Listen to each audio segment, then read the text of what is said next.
Speaking of the garden, I kind of wanted to do a recap.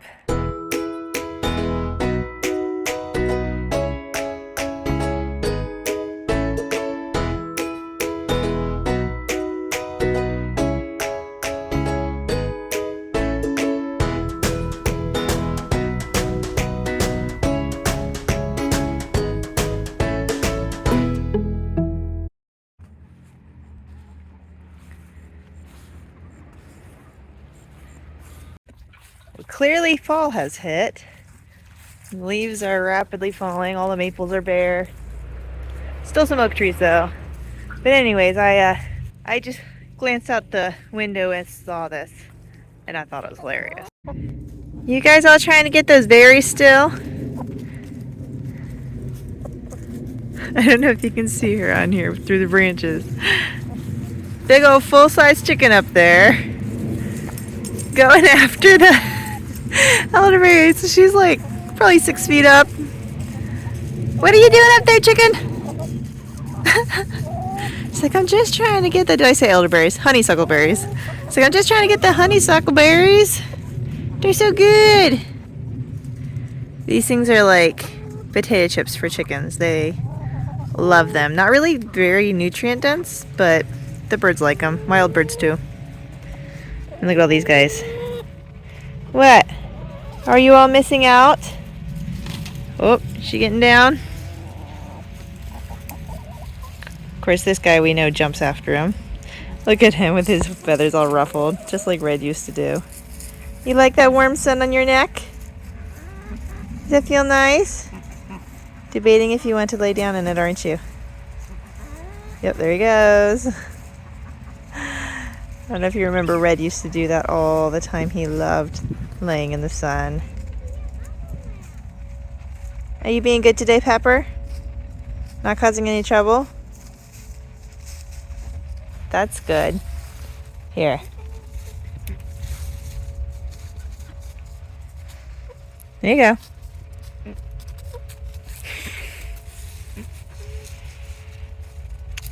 Yum, yum. Oh, Mama's coming. And Molly. Well, you need some more? Do you need some more? You got so many pretty colors. Ow! I don't have any in my hands.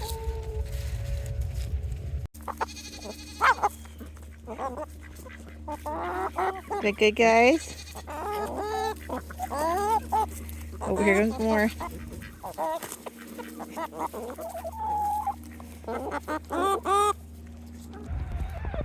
There's ducks in the woods.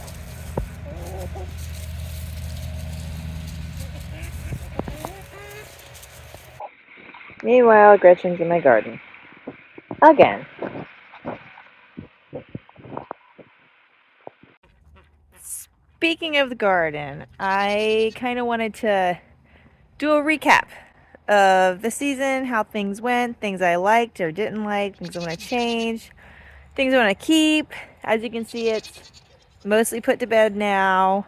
I've got this far side, most of the new area, mulched with all that straw from the barn and hopefully excrement to feed the soil. And then still got some carrots growing in here. They're doing really, really well, as long as Gretchen doesn't eat them all. And I have, on the rest of this row underneath the trellis, I have planted my garlic for next year. Garlic is a crop that you plant in the fall, and then it is ready to harvest next July-ish. And then this one carrot is still here that is in bloom. And fennel back there, the yellow flowers is fennel. I'm hoping they go to seed before we get really hard winter, but I don't know. So far it's just flowers, so we'll see. At least it's giving the bees a little extra food, if nothing else. But we like to harvest the seeds from that first, like fennel seed to use as a spice. So anyways, that is pretty much all I have left going on here. Strawberry bed, I guess. Forgot that. It's perennial, so it's always in there. So that's basically all I've got going on in there right now.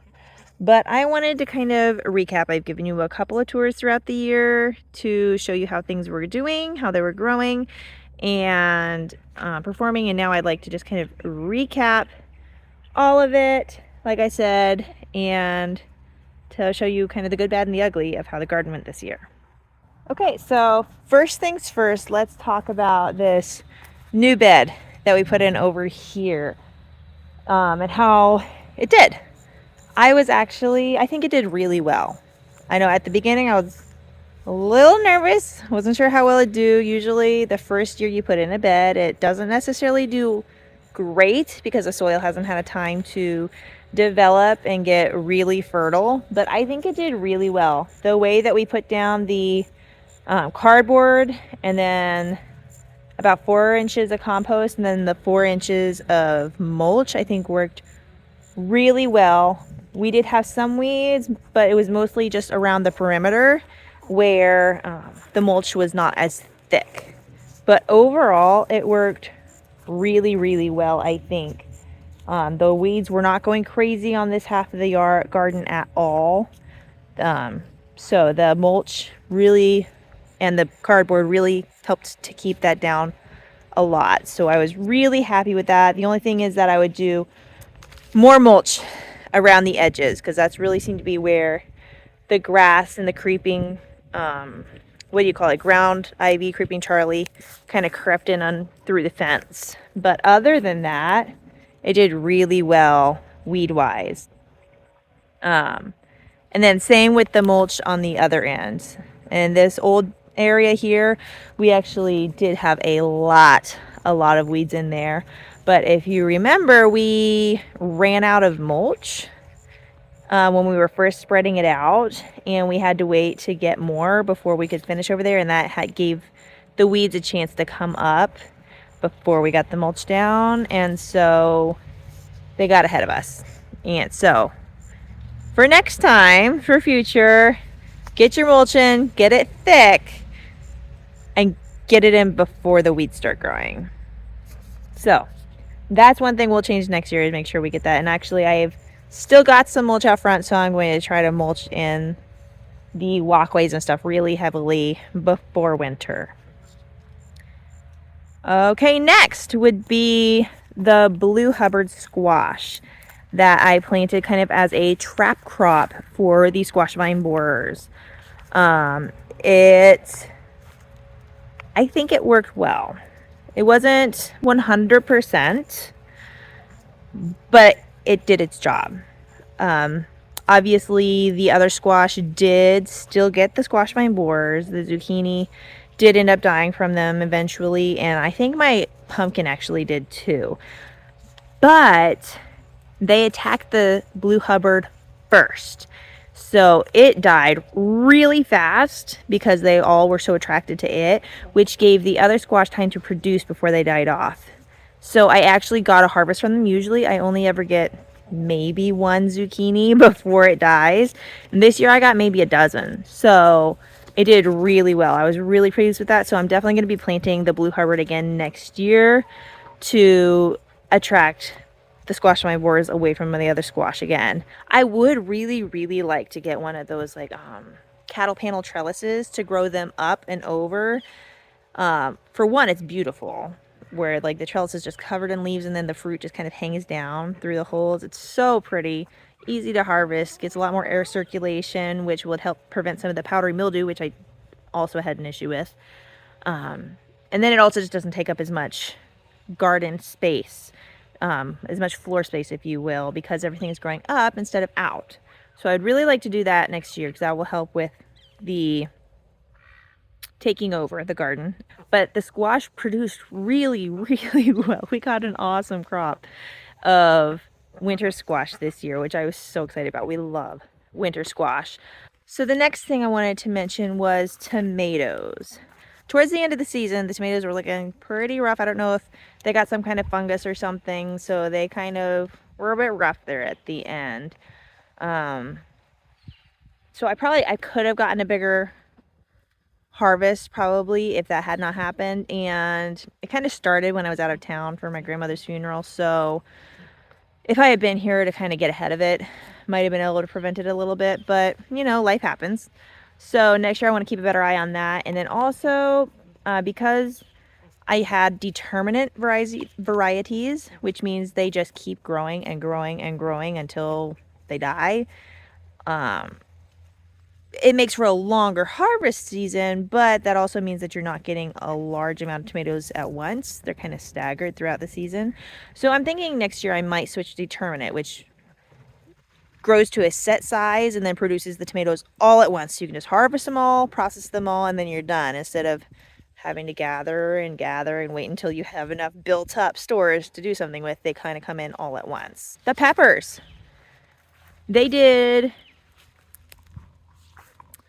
I'd say mixed, actually. They did pretty well. My bell peppers did better than I've ever had them do. So I don't know if it was from this part of the bed being where the chicken run used to be, so they had a lot of nutrients from the chickens using it all that time, and adding a lot of manure to the soil. So the bell peppers did great. I got a lot of them. They didn't all get to turn red before I picked, but if you followed over on Instagram, you saw where most of them were able to ripen up to a beautiful red on the counter. So I was really pleased with that. I've never been able to get bell peppers to grow before, so that was exciting. My chili peppers did pretty well. I think at least one of the serrano plants kind of got destroyed because it was too close to a walkway and got stepped on a lot. But they produced pretty well. I've had them produce better in the past, but it still wasn't bad. It was nothing to turn your nose up at. It was pretty good. So I was really happy with the peppers. The only thing is I would start them sooner in the season, because the one thing I do tend to have an issue with is them not having enough time to fully produce and ripen before it starts getting cold. Peppers really like heat. So maybe starting my seeds in January so that they can get in the garden at a more mature state and start producing those peppers earlier. So that's kind of my plan for next year on the peppers. The beans. They did decent. I was actually, when I went back and looked how many jars of beans I got canned from my garden, they did pretty well. The only thing is we had them growing here, of course. And of course they grew up and over and over. We're starting to climb on the sunflowers and overtake. But that's what you get with whole beans. They grow really big. And kind of like the indeterminate tomatoes, they tend to take longer to produce. They produce for a longer season, but you're kind of picking and waiting, especially with this small of a row. So I may look for a half-long variety, which it's not a bush that only gets 2 feet tall, and it's not a pole bean that gets 10 feet tall. It's kind of an in-between. So only gets about 5 or 6 feet, and then I would like to plant it along the perimeter fence of the garden here and use this as my trellis, kind of like I did for this fall peas. So that's something I may look into. There are not a lot of options as far as half long, at least not that I was finding. So I'm gonna have to keep looking to see what I can find. But that would be my goal for next year, just so I can have more plants without taking up a whole bunch of space, because I don't have room for multiple rows of green beans. So, but if I could plant them around the perimeter fence, then I'm not taking up any extra garden space that way, and I'm able to put in a whole lot more plants. So that would be my plan for beans next year, is to hopefully do that. The carrots, like I said, I'll show you over here. Aside from where Gretchen has been stepping on them and scratching through them, they're doing really, really well. I personally really like the fall carrots better, because after the frost, all the sugars leave the leaves and go down into the root and make it sweeter, which I like a sweet carrot. So, but these are doing really well. So these carrots are doing awesome. I don't know if you can really see them starting to shoulder up under here, but they are huge. Let's see. These guys are huge. They're getting so big and doing so well. We're really, really enjoying these. I do seem to be having the best results with the black ones this year, which, I mean, it's fine by me. I really enjoy growing the different colors. And there's a couple more that I'd want to try next year because they're so fun. There's so many different nutrient profiles that you can get just by changing up the color of the fruit, or of the vegetable in this case. But yeah, these are doing really awesome, and I think I made a video of it. Just putting that sheet over the row until the seeds germinate made all the difference. I had so much trouble getting the spring carrots to germinate. I was watering them 3 times a day and still only got 12, 20 carrots from 5 square feet. They should have been like well over 100. So when I replanted for fall, I just put a sheet over, a little strip of sheet cloth from an old sheet on it, and it kept it moist for them while they germinated, and they did so well. I am so pleased with this. Definitely using the sheet method in the future. Corn. Yeah, I'm done with corn. I'm not even gonna bother. They always end up like this big, and they end up tasseling long before they get silks. So I don't know, I just struggle with them for some reason. So I'm just gonna not bother. Plus, they don't really produce a huge harvest for the amount of space they take. So I don't know.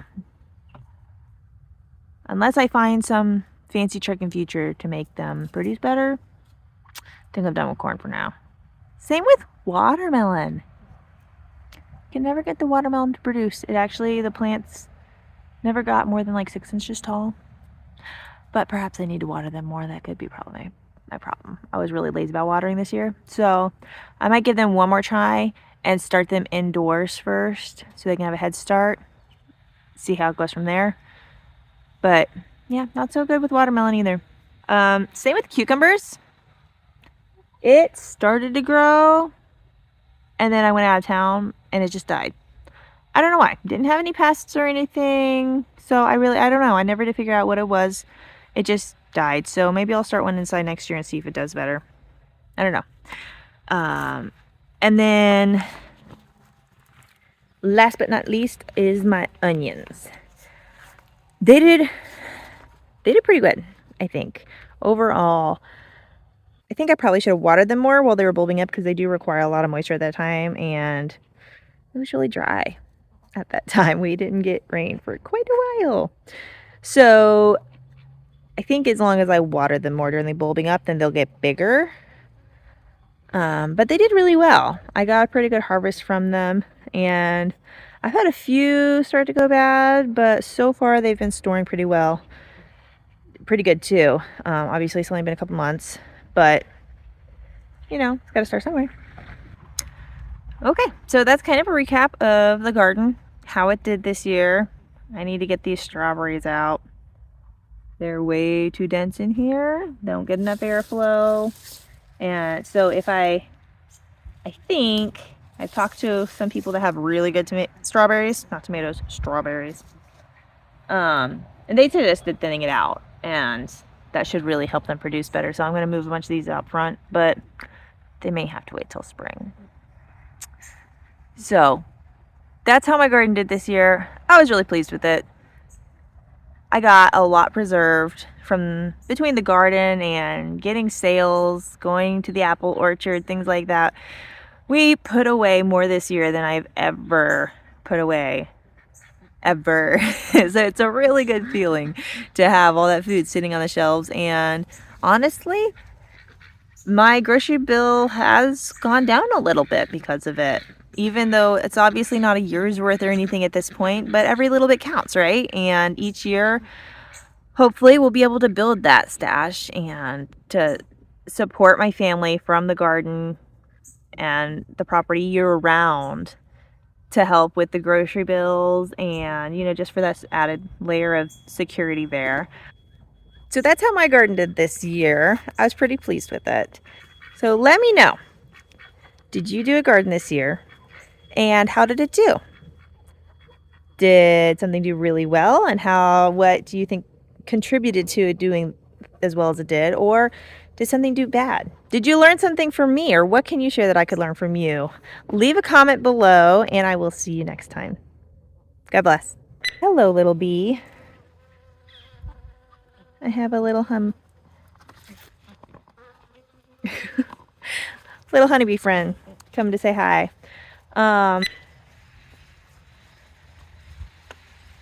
Sorry, I just saw a duck coming out from the, what do you call that? The burn pile. What is that duck doing in there? Anyways, maybe it was the chicken manure from this part of the garden. Just hold on, trucks. Amazon. Am I even focused on me? There we go. Okay. I could always learn from you too. And I will wait till the Amazon truck goes by again. I'm getting old. And I think there was one more thing that I was going to say about that, but I don't remember what. So, I guess moving on.